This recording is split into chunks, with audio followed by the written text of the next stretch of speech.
In Lesson 4, we talked about male and female understandings. When you watch spirit science, you have two choices in how you understand it. You can come from the left brain, take notes, and carefully see the logic in each step. Or you can come from the right brain, just let go and don't think, feel. Watch it like a movie, expanded, not contracted. Either way it will work. My advice is to try and see both angles if possible. It is through balance that spiritual health returns. Whichever way you take it in, the fact that you are watching is what matters. And what you receive is what you were meant to receive. Today's lesson will be separated into 3 parts. First, we're going to talk about existence of extraterrestrial life. Then we're going to take a look at human life before recorded history. And finally end with why things are happening on Earth today.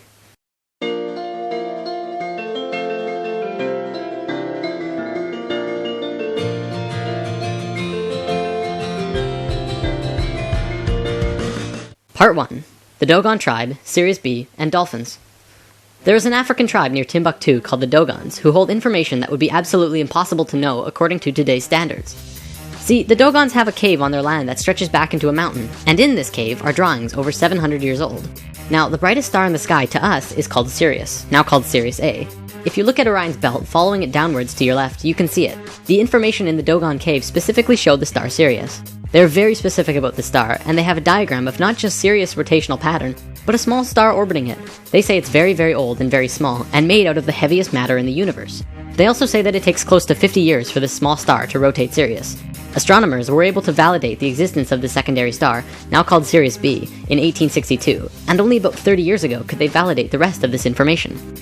The way that stars work, when they get really old they have 2 options. They can go supernova, or it can blow up as a red giant, cause an explosion, and slowly collapse into a white dwarf. Sirius B is a white dwarf, which corresponds with what the Dogons say. White dwarfs are the smallest star type, estimated to weigh approximately 1.5 million tons per cubic inch. Black holes aside, that would surely seem to be the heaviest matter in the universe, or at least incredibly close. The Dogons were right on every aspect. Not only that, but when checking the rotational pattern of Sirius B around the larger star Sirius A, they found it to be 50.1 years. Now, this could not be a coincidence at all. It's just too close, too factual. Yet, how did an ancient primitive tribe know such detailed information about a star that could really only be measured in the last 30 years? And that's not all they knew. They also knew about the other planets in their solar system, including Uranus, Neptune, and Pluto. They knew exactly what these planets looked like when you approach them from space, let alone from Earth. They knew about red and white blood cells, and had all kinds of physiological information about the human body. All of this from a primitive tribe. Naturally, a team of scientists went to the Dogons and asked how they knew all this. This was probably a mistake to these researchers, because if they accepted that the Dogons really have this information, then by default they must accept how they got it. The Dogons told them that a drawing on the cave wall showed them. The drawings show a flying saucer in its familiar shape coming out of the sky and landing on 3 legs.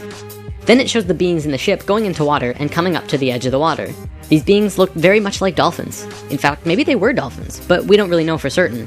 Then they started communicating with the Dogons. They described where they came from and gave the Dogon tribe the information.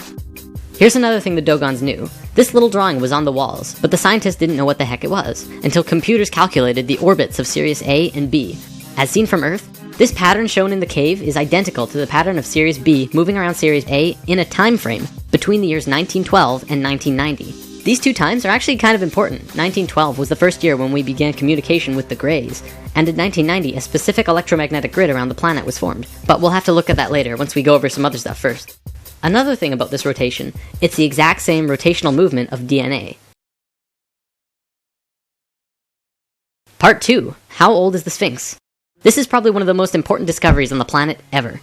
The first one to really discover this was R.A. Schwaller de Lubitz. He is a famous Egyptian archaeologist who has written many books. He and his stepdaughter, Lucy Lamy, have demonstrated a profound understanding of sacred geometry and Egyptian culture. Now, on the Sphinx there are wear and cut patterns that are totally different from the patterns on other buildings in Egypt. Toward the back of the Sphinx there are cuts 12 feet deep into the surface. This pattern appears to be smoothed by water, as opposed to all the other buildings and structures built by Egyptians, which are only textured by sand and wind. The last time that there was water in the Egypt area was over 12,000 years ago, at the end of the last ice age.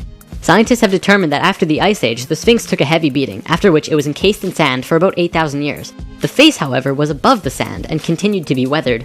The Egyptians didn't build the Sphinx, they merely restored it. Of course, Egyptologists have been slow to adapt to this new, incredible discovery, but I think we know why. See, there are around 5,000 Egyptian archaeologists in the world, and they all pretty much agree with each other in most ways. They make little changes, but not too many, and most agree on the age of the pyramids. All of these archaeologists are Muslim, with a few exceptions, and their holy book is the Quran. Please understand that I'm not trying to discredit a major religion, but the Quran says that creation began about 6,000 years ago. So if a Muslim were to say that the building is 8,000 years old, he would be disputing their Bible. They cannot do that, and so they won't even talk about it. Another thing that's actually incredibly interesting, the Sphinx has a body like this, and a head like this? That's rather unproportional, isn't it? Not only that, but the Sphinx is actually facing a very specific direction. It is an astronomical marker.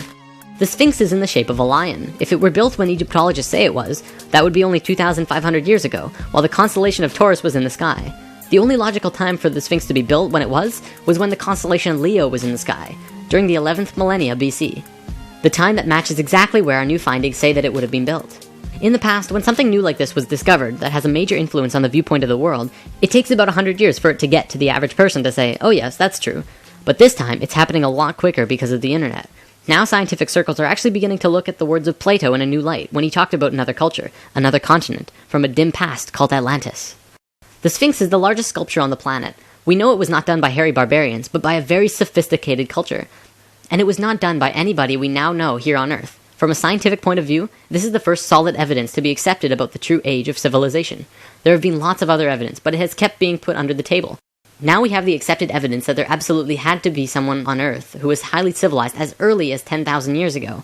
This is just the beginning of how we are going to completely change our view of who we think we are. Part 3. Earth's relations to the cosmos. We are living in accelerated times. Remember in Lesson 1 I said time is speeding up? Let's talk more about that. The following is a fact according to Encyclopedia Britannica. From the time of our oldest known civilization, the ancient Sumerians, around 3800 BC, continuing for almost 6,000 years up to about 1900, a certain number of information was collected. Let's say for simplicity's sake, that in that time we learned one bag of facts.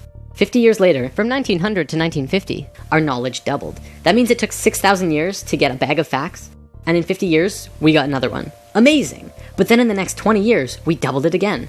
And then in 10 years, we doubled that. And now we're getting bags of facts every month, maybe within days, I don't even know. The fact is, things are speeding up monumentally. We're living within a knowledge avalanche. Life on this planet is accelerating faster and faster, obviously culminating in something new and something different. Perhaps just out of the reach of our normal imagination.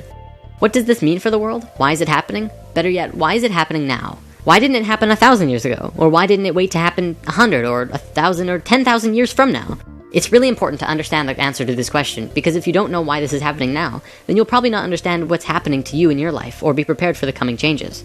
Now, the Earth actually has a wobble. Well, it has many wobbles, but the one I'd like to talk about today is the one called the precession of the equinox. Essentially, what this is a rotation that the planet does, which completes a cycle once every 26,000 years. It looks like this and slowly turns on its axis and points to different locations. Science looks at this and says, well, so what? It's just a wobble. But by looking at what the ancient civilizations knew, you see a more complete image. The point actually points to and away from the center of the galaxy. The center of the galaxy is where most of the energy and the most consciousness is. It's not just light up there, you know. So, in this diagram is our rotation. Here's the tip pointing towards the center of the galaxy, and here's the farthest pointing away. The ancient Sanskrit writings that also talks about this precession call this going with the galactic wind. The Sanskrit writings say that there are two very important places on this wobble. One is at A, and one is at C. Not the very tips as you might think. There are also important places at D and B, but not as important as A and C. According to these ancient writings, as we hit position A, we begin waking up. And as we hit position C, we begin to fall asleep. We continue on the cycle, but every time we make a full rotation, we wake up more and more. It works the exact same way as day and night on Earth. You go through this cycle every day, waking and sleeping, but every day you become a little more conscious. You learn new things, you don't do the same things over and over. I want to talk about religion for a bit, because you can definitely see this wobble over recorded human history. See, when we were the ancient Egyptians, Sumerians, and Mayans and such, we were incredibly wise. We may not have known all of the advanced intricacies of the world that we do now, but we knew about the precession of the equinox, and we had an advanced geometric understanding of the universe that we're going to talk about soon. Then we got dumber and became all philosophical. Not quite knowing anymore, but still able to understand many things. This is where things like the Fibonacci sequence and pi and the golden ratio were discovered.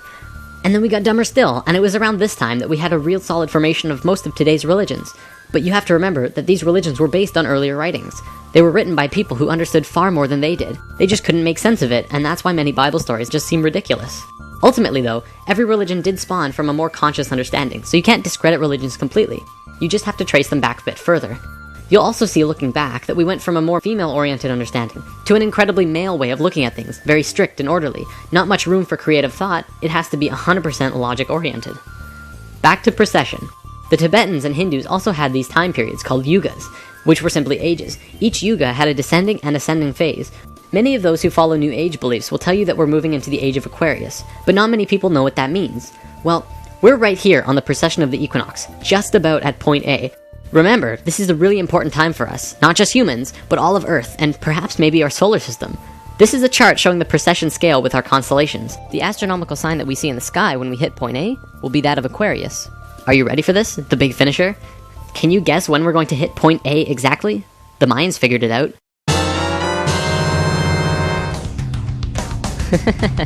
Yep.